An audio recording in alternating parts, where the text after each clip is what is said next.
எல்லாருக்கும் வணக்கம். ஊடக பெருமக்கள், அப்புறம் மேடையில் இருக்கிற எல்லாருக்கும் நன்றி வந்ததுக்காக.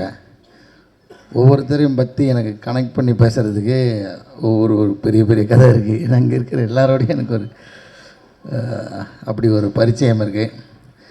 திடீர்னு கூப்பிடுவாங்கன்னு எதிர்பார்க்கல. நான் வேறு ஒன்றும் ப்ரிப்பேர் ஆகவே இல்லை.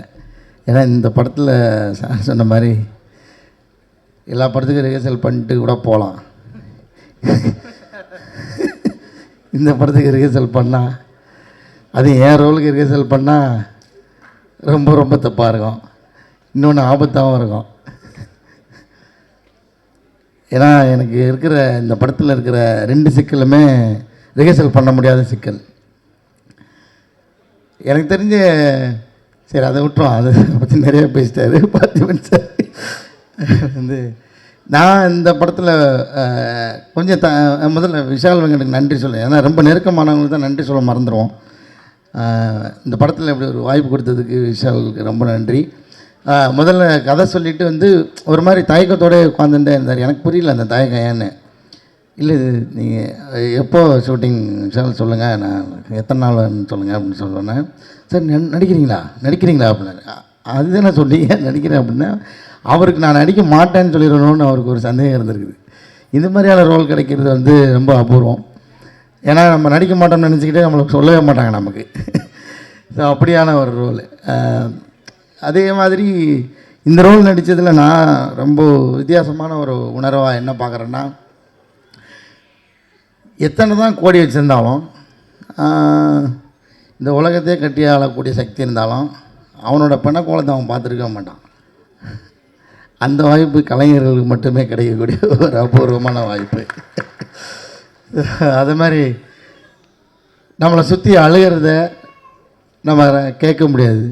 எனக்கு கேட்குறது நம்ம இருக்க மாட்டோமே, அதை கேட்கக்கூடிய ஒரு வாய்ப்பு. ஸோ இப்படி இந்த ரோலில் வந்து நிறைய அற்புதங்கள் நிகழ்த்தி கொடுத்தாரு எனக்கு வந்து விஷாலை கேட்டு. ஏன்னா எவ்வளோ காசு வச்சுருந்தாலும் சரி, ஒரு டெட் பாடி கிட்ட போட்டு ஒரு ஃபோட்டோ எடுத்து பார்ப்போம் எவனும் நினைக்க மாட்டான்.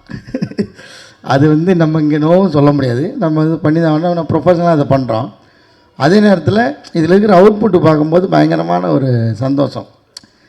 அதாவது நம்மளுடைய பிணக்கோலத்தை நம்ம பார்க்குற ஒரு வாய்ப்பு இந்த உலகத்திலேயே அமையாது யாருக்கும், கலைஞர்களை தவிர்த்து. அந்த மாதிரியான ஒரு அனுபவம் எனக்கு இதில்.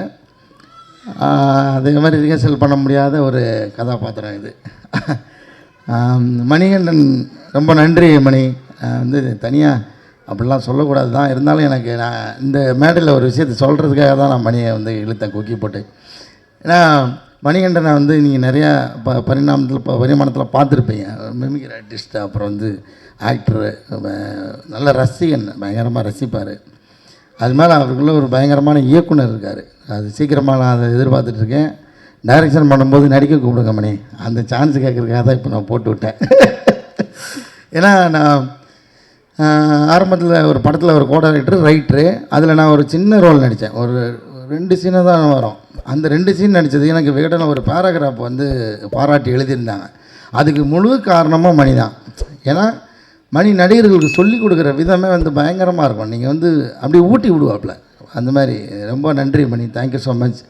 சிபி ஐயா, ஸ்ரீ கணேஷ், எல்லாருக்குமே நன்றி வந்ததுக்காக. அப்புறம் இந்த படம் ஆல்ரெடி ஹிட் ஆயிடுச்சு. ஏன்னா சக்தி ஃபிலிம் ஃபேக்ட்ரின்னு லோகோ போட்டாச்சுன்னா படம் ஹிட்டு.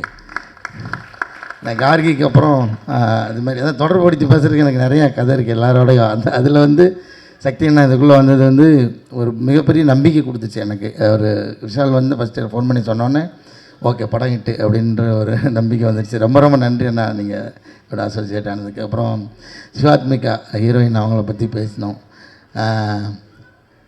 அர்ஜுன் தாஸ் எங்களுக்கு வந்து இது, நான் இது இங்கேயே போயிட்டு யூட்டன் பண்ணிட்டு வரேன்னா அதுக்கு ஒரு காரணம் இருக்குது. இது 2வது படம் அநீதி, கிட்டத்தட்ட இந்த மாதிரி தான் நினைக்கிறேன். அநீதிக்கு அப்புறம் எங்களுக்கு இந்த படம் சேர்ந்து பண்ணுறோம். ரொம்ப ரொம்ப மகிழ்ச்சியான ஒரு விஷயம். என்னென்னா இதில் ரொம்ப கஷ்டப்பட்டு நடித்ததுன்னு பார்த்தா அர்ஜுன். ஏன்னா என்னை தூக்கி சுமந்தாருங்க படத்தில். சுமந்தாருன்னா ஒரு தடவை 2 தடவைலாம் இல்லை, அது பல தடவை, பல ஷாட்டுக்கு, பல டேக்குக்கு, லைட்டுக்காக, பேக்ரவுண்டுக்காக எத்தனையோ தடவை காலில் செருப்பு போடாமல் என்னை தூக்கி சுமந்துட்டு ஓட வேறு சொல்லுவார் டைரக்டர். அது மாதிரி என்னை தூக்கி சுமந்து நடித்த அர்ஜுன் தாஸ்க்கு நன்றி. நான் எவ்வளோ பாரமாக இருந்தேனே எனக்கு தெரியல, அது அர்ஜுன்ட்டே கேட்கணும். இதுக்கப்புறம் நான் இங்கே யூட்டர்ன் பண்ணிட்டு வந்தேன்னா சிவாத்மிகா அவங்க வந்து நான் சரி இன்றைக்கி என்னென்னமோ இவர் வந்து திட்டம் போட்டு வச்சுருந்தார். அவர் அர்ஜுன் தூக்குற மாதிரி இப்போ சிவாத்மிகா என்னை தூக்கிட்டு போனோம். இப்போது ஐயோ சீன்லாம் சொல்கிறேன்னா, அப்போ இவர் வந்து 2 பக்கம் ட்ராலி போட்டுடலாம், அதில் வந்து ஒரு பிளாட்ஃபார்ம் வச்சுட்டு அது மேலே காலை வச்சு பேலன்ஸ் பண்ணிட்டு தூக்கிடலாம் அப்படின்னு சொல்லி என்னென்னோ பிளான் பண்ணிகிட்டே இருக்காங்க. அப்போ டக்குன்னு சிவாத்மிகா வாங்க அப்படின்னு சொல்லிட்டு அப்படியே குண்டு கட்டை தூக்கிட்டாங்க, மூட்டையை தூக்குற மாதிரி. இப்படி தானே தூக்கணும் அப்படின்னு முடிச்சு விட்டாங்க. ஸோ அந்த மாதிரி சிவாத்மிகா அவங்களோட ஃபுல் பவரையும் வந்து காமிச்சிருக்காங்க. ஏன்னா அவங்களும் என்ன தூக்கி சுமந்து நடிச்சிருக்காங்க இந்த படத்தில். அப்படி அப்புறம் தயாரிப்பாளர்கள் நீங்கள் ஒரு வாக்கு கொடுத்துருக்கீங்க, ஞாபகம் வச்சுருக்கீங்களா இல்லைன்னு தெரியல. அமெரிக்கா கூட்டு போகிறேன்ருக்கீங்க எல்லாரையும். நீங்கள் படம் ஹிட்டானதுக்கப்புறம் இங்கே எல்லாருக்கும் டிக்கெட் போட்டிருக்கேன். முன்னாடி இந்த படத்தோட அறிமுக விழாலே வந்து அதை சொல்லிட்டாங்க. அதனால் தயாரிப்பாளருக்கு ரொம்ப நன்றி இந்த படம் எனக்கு வாய்ப்பு கொடுத்ததுக்காக. அப்புறம் மெட்ராஸ் மேட்னி திரைப்பட இயக்குனர் கார்த்திகேயன் மணி அவருக்கு ரொம்ப நன்றி. நான் கூப்பிட்டேன், நேற்று தான் கூப்பிட்டேன், வந்துட்டார். ரொம்ப ரொம்ப நன்றி. இதில் யாரையும் விட்டுனா அந்த ஐயா ரொம்ப நன்றி. லவ் ஸ்டோரி சரி.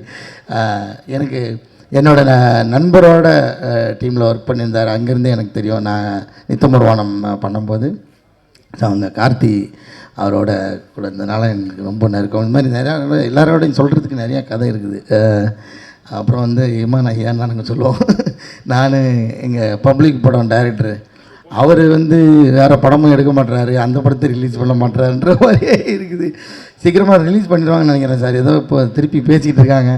அந்த படத்துக்காக நான் வந்து வெயிட் பண்ணுறேன் சார். சாரோட ஆல்பம் வந்து வேறு லெவலில் இருக்கும், இதுலேயும் பயங்கரமாக இருக்குது.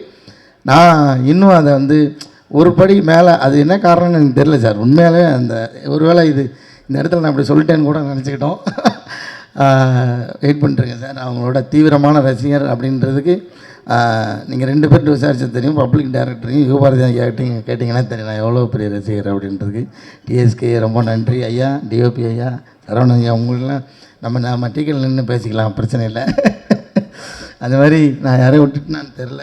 எல்லாருக்கும் நன்றி, வந்திருந்த எல்லாருக்குமே ரொம்ப ரொம்ப நன்றி. பார்த்திபன் சாருக்கு ரொம்ப நன்றி. விஷால், மறுபடியும் உங்களுக்கு ரொம்ப ரொம்ப நன்றி விஷால். இந்த படம் நிச்சயம் வெற்றி பெறும். எல்லாருக்கும் நன்றி. Thank you so much.